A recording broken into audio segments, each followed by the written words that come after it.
jarine iki saiki nek ndaftarke kudu online. Oh, nek ana kuwi ana syukuran amplop ngono kae nek Pak Pengurune kepiye kae.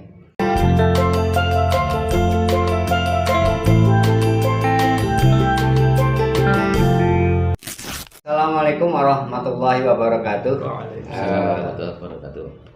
Pemirsa yang kami hormati, untuk saat ini tetap masih bersama FKPI Kecamatan Grabak Ngorok, yaitu ngobrol rada kliwat. Nah, ini pada saat ini kita bersama-sama untuk ngobrol bersama.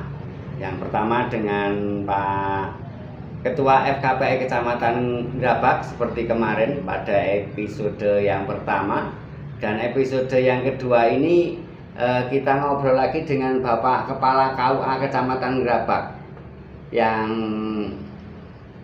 kagungan asmo Pak Subhan ya. Pak Subhan, alhamdulillah bisa hadir semuanya. Sehat Pak Subhan? Alhamdulillah, urut-urut. Pak Agus sudah sehat ya? Alhamdulillah. Terima kasih. Pemirsa, pada saat ini dari FKPI Kecamatan Grabak Ngorok ngobrol sekliwat kali ini akan ngobrol lagi, tapi ini beda temanya. Temanya yaitu tentang pernikahan. Selama ini pernikahan mungkin sudah banyak yang mengerti dan paham terkait pernikahan, tapi untuk yang kali ini akan kami sampaikan atau akan kami tanyakan terkait dengan pernikahan yang katanya ini jarine iki saiki nek ndaftarke kudu online. Oh, angel. Rada angel. Jur nek wis online kuwi jur nanti posisi yang selama ini di masyarakat yang SDM-nya mungkin SDM-nya yang masih rendah, misalnya ke nggawa HP iki mungkin nyetel YouTube masyarakat ke. Tapi dengan sistem online ini apakah ada kesulitan atau tidak? Nah, yang kami tanyakan untuk yang pertama kali ini tanglet karo Pak Kepala KUA Kecamatan Grabak, Pak Subhan. Sistem pendaftaran online bagi calon pengantin itu aturannya jane ke wis suwe apa gak wis Pak iki? Sebetulnya pendaftaran online, pendaftaran nikah itu memang bisa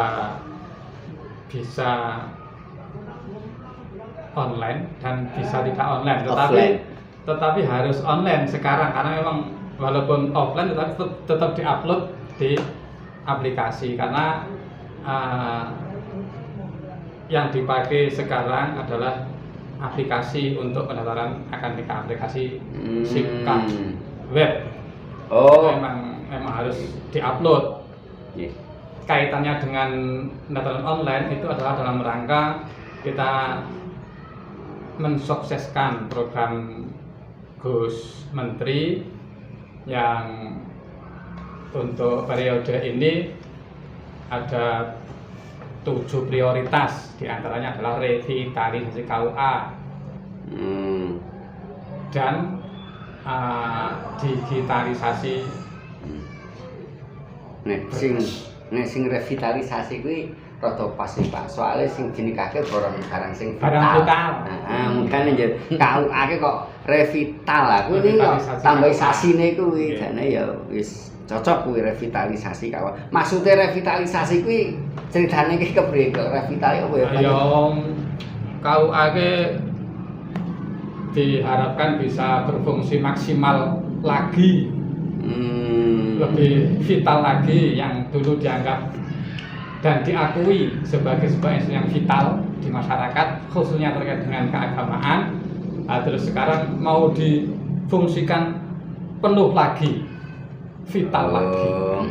Yang paling penting, sesuatu yang sangat vital, sangat penting sekali supaya terasa perannya di masyarakat khususnya di bidang layanan keagamaan. Oh, layanan keagamaan. Berarti ben tetap jadi menikah KUA ya Pak. KUA kan soalnya urusan agama, ngurusi bab agama. Soalnya ana para yai iki cok ana sing ngendika, "Kake ndak dikit sik ketoke saiki kudu KUA." Ha apa KUN? Kok KUN?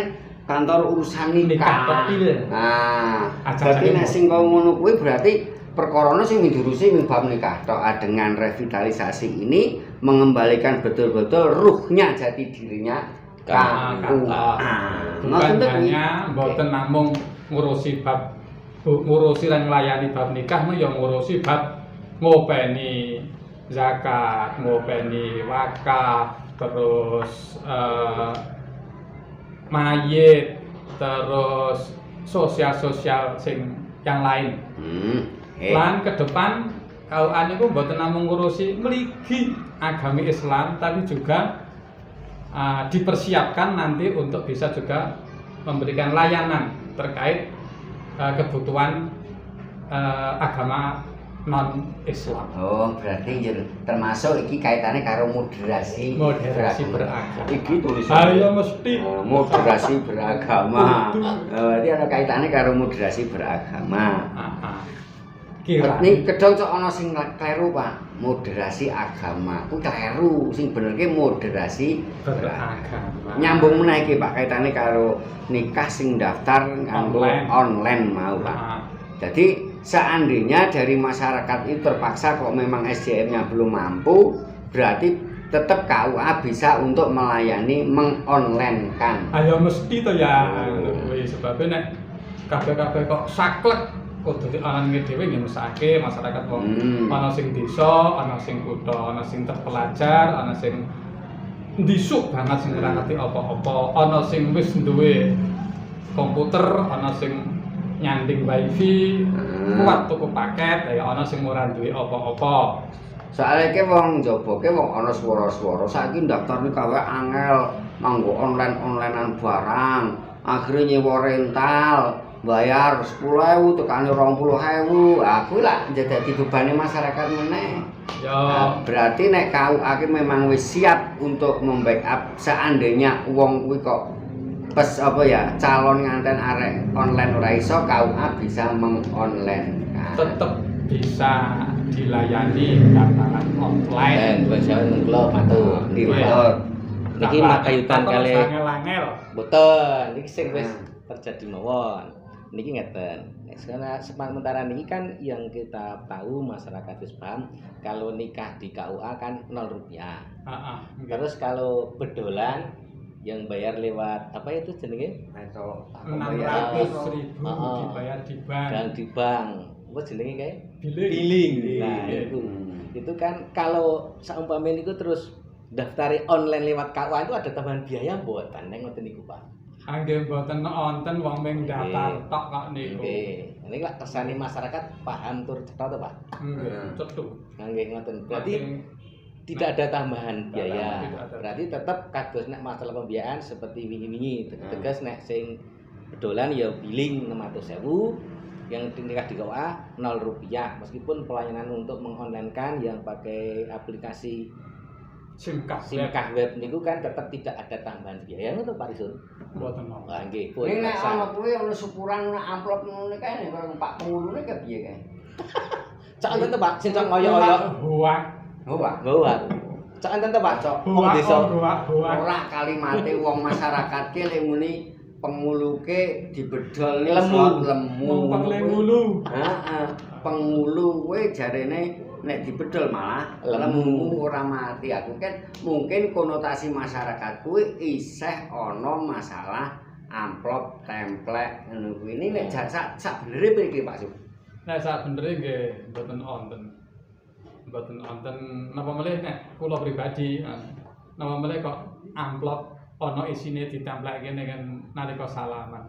Sedeng nuwun sewu nek cara kon maem wae terkadang cok mboten purun kula niku selama ini. Ya bukan bermaksud apa-apa, cuma hanya menjaga seluruh menjaga perasaan masyarakat.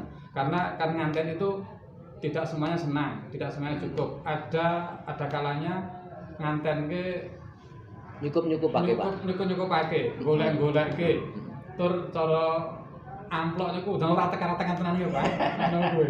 Ono ngono niku. Ini gak ono to Pak, wong niku kadang ngeten lho Pak, nang desa niku. Ana sing wis kadung saking senenge ndelah dia anak usuk terus dia ming-mungan kuwi, ndelah sing garwa wong rada bejaji kok ya mas kamine gedhe. Saking senenge lan yo arep ulung-ulung karo Pak syukuran karo Pak Kepala niku pripun? Mangke dukani kali. Oh nggih ngoten. Nggih, Nggih berarti intine ora ana bangsa ngono saiki insyaallah to nggih Pak. Terus sing tak terus iki Pak Kepala. Hubungannya karo syarat-syarat nikah mungkin para pemirsa masyarakat luas mungkin belum tahu persis masalah nikah, aturan nikah yang baru terkait usia, terkait dengan mungkin status mungkin second maksudnya ki rondo utawa dudong ngono kuwi. Mungkin syarat-syaratnya kuwi sing harus dipenuhi iki mungkin masyarakat kurang paham kuwi. Nah, mungkin iki iso gawe informasi kanggo masyarakat umum sing mungkin kurang paham terkait karo usia nikah lan nek umpama status iki wis ora prawan lan rondo. Apa meneh saiki ki nang kono tertulis lek muni prawan ning yo second takon jebono yo nek ndelok asline yo mbok ora genah. Pripun niku Pak Kepala? Akhirnya nek cara kula wong rabi ya kudu duwe pacar. Terus do senenge. Padha senenge. Iku syarat sing paling utama. Terus diridani utawa oleh dening keluargane wong tuane. Oh, disetujui. Syarat yang tidak tertulis. Tidak tertulis. Kudu ana ta niku Pak, ngoten niku. Nek secara administrasi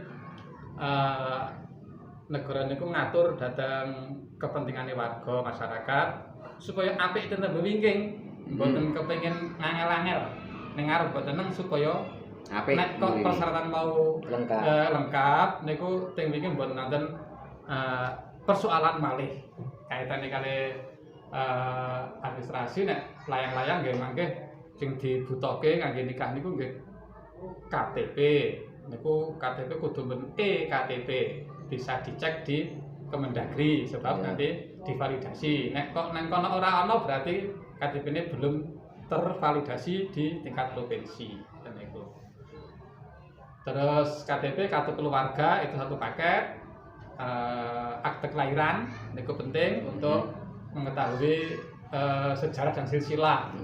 Cetok anak sapa karo sapa, lahir tanggal piro. Umur mau Pak, umur. Ya umure piro, itu Pak wonten teng kan.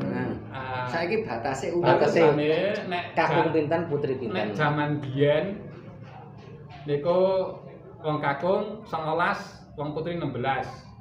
Oh, nggih. Nek jaman sakniki kakung putri minimal harus 19 tahun. Sami berarti. Nggih, niku nembe saged daftar nikah. Nyuwun rabi gak oleh. Wis semanten negara niku ya mboten terus nutup total pintu kangge nikah wong sing umure kurang saking 19, mbah kakung mbah putri tetep saged njaluk dinikahke, namung kedah wonten harus ada tambahan syarat menika dispensasi kurang umur saking pengadilan agama. Dispensasi kurang umur nggih. Nek sing rondo duda ngono kuwi. Anak rondo duda janjane ki luwih gampang ning rabi kok wis tau do rabi. Ning luwih angel ning ngandani. Mergo wis bermasalah sih. Ngandani sebab wong rondo wong duda ki wong duwe kenangan sing ora ngepenake. Ning secara umum bisa duda janda cuma harus menyertakan surat bukti. Bukti nek danan ki wis rondo tenan, wis duda tenan. Nek ditinggal pegat nggih foto akta cerai. Nek tinggal mati nggih foto surat akta kematian atau keterangan kematian suami istri. Atau niku kancane. Terus kudu wis rampung idahe. Lah sing luwih penting malah sakniki niku aturan yang terbaru bahwa zaman biyen niku nek wong kakung lak mboten duwe idah, Pak. Iya. Nah, tapi KMA yang Pak menteri niku ngatur Sing saiki. kok Pak Menteri napa-napa juga kula Ono aturan ono meneh. aturan nggih. Hmm. Aturan terbaru niku wong kakung ya kudu ngenteni enteke idahe mantan bojone. Oh, Nggih. Oh. Nggih. Kuwi aturan resmi apa Resmi wonten karangan? ono resmi ndak ya aku gawe-gawean. Aku samare meng Berarti anu Pak, gawe. cara niku cara menurut pandangan itu lebih berhati-hati Pak Rizal. Heeh. Karena bisa mungkin karena idah itu kan untuk membuktikan kesucian kekosongan rahim Nggih. mantan istrinya. Itu. Kalau bisa terjadi bulan pertama dia tidak head, tapi bisa juga nanti bulan kedua dia head. Heeh. Nah, bisa juga sebaliknya. Jadi kan bisa juga nanti yang ketika dia head nanti selanjutnya bisa hamil juga bisa. Ning enggak, nek kan sing putri. Iya, Iya. Sing kakung ini Sing mungkin kakung ada ngeten. faktor jerak apa faktor sosial. hati-hati nek cepat serasa. Bahwa masa idah itu merupakan kalau dari sisi sosiologisnya adalah masa yang diberikan untuk keduanya bisa berpikir-pikir Iya. dan menjadi baik lagi. Nah, masa idah itu masih ada kemungkinan dan Untuk- diperbolehkan untuk rujuk. Oh. Nah, Jadi sehingga memberikan kesempatan. Dikhawatirkan seorang laki-laki yang masih dalam masa idah kok rabi karo orang mantane karo wong liya itu dikhawatirkan dan dimungkinkan bisa merujuk dengan Istri, mantan istrinya. istrinya walaupun ya secara resmi jelas tidak iso. Oh, Nah, berarti justru dengan adanya idah bagi yang laki-laki itu justru itu istri untuk menutup kemungkinan timbane teklek Nggih. kejegur kalen ya, daripada golek kan luwih leke Dalen. kalen ceritane untuk ngono menutup kemungkinan itu. Ya bisa juga Bu, karena ketika dia wis rada getun kemudian wis dia anak cilik rasa tumbul rasa ibanya dia tumbul tuh Pak. Aduh Pengen apa balik. yang pengen balen meneh ya. wong kadang leke pegatan mergo leke emosi sesaat Sesaat. ya Iya bisa jadi. Berarti karena idah kan untuk membuktikan kekosongan rahim sebetulnya seperti itu. Nah ngantek ping 3 kali suci kan wis nyata-nyata betul-betul wanita tidak hamil. Ini terus iki mungkin kanggo closing Pak, pertanyaan sing akhir iki Pak. Kaitannya karo nikah bedolan Pak. Antara nikah bedolan dan nikah kantor itu kan di luar kadang sok ono omong sing dodeng-dendeng. Yo pernah ono kasus ngene kaitane jarene nek nikah nang kantor lek muni disia-siakan, ditelantarkan. Ora dikeiwedan. Ora kei wedan, ora kei wektu. Terus ngantek wektune ya golek turahane arep Bedolan. Aku jane apa memang inisiasi apa apa istilahnya Pak ku jane. Terkait Dan jane karo ke- nikahan kok niku. Hanya terkait dengan penjadwalan dan Jadwal. itu terkait dengan ketersediaan petugas di kantor KUA khususnya KUA Gerapak sini bahwa memang terkesan untuk yang nikah di kantor itu terkesan di nomor 2 kan, di nomor 1 kan yang nikah bedolan. Sebetulnya tidak. Kalau memang di kantor itu tidak ada jadwal di luar, tidak ada jadwal bedolan ya mesti Misalnya arek njaluk pagi pun bisa. Ayo mesti yang mawon esuk kuwi wae. Ana nganten papat jam 9:30 rampung Pak. Nikah kantor. Nikah kantor kabeh dit mboten ngenteni lebar luhur. Oh, aku sing cok. Ono jarene antisipasi kalau nanti nikah di luar itu sampai siang. Maka mengambil sikap cok ada ono pengumumane nek nikah nang kantor Bar luhur ngono kuwi.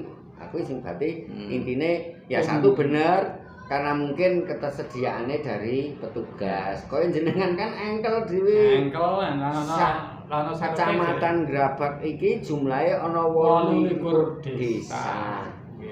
Ene nek kira-kirane ya 100 tekane 1000. Wah ora ngasi Pak memono 700 franc sithik. Oh, ayo kuwi oke. Mbok lakoni dhewe. Ya ora. Untung sampe Ya. roso. Oh ya ana sing dilakokke dhewe karo waline kok. Oh, ya wis. Nggih. Itu Pak Kepala KUA dan Ketua FKP Kecamatan Grabak. sedikit ngobrol terkait dengan akad nikah ataupun dengan pendaftaran nikah, terkait dengan pelayanan nikah di kantor maupun bedolan di kantor urusan agama Kecamatan Grabak. Bagi pemirsa, monggo saran dan kritik ataupun pemahaman panjenengan yang mungkin tidak jelas, kurang jelas, silahkan panjenengan tanyakan ke KUA setempat agar bisa lebih jelas. Adapun persyaratan-persyaratan nikah bisa panjenengan saksikan di layar berikut. Terima kasih. Assalamualaikum warahmatullahi wabarakatuh. Waalaikumsalam warahmatullahi wabarakatuh.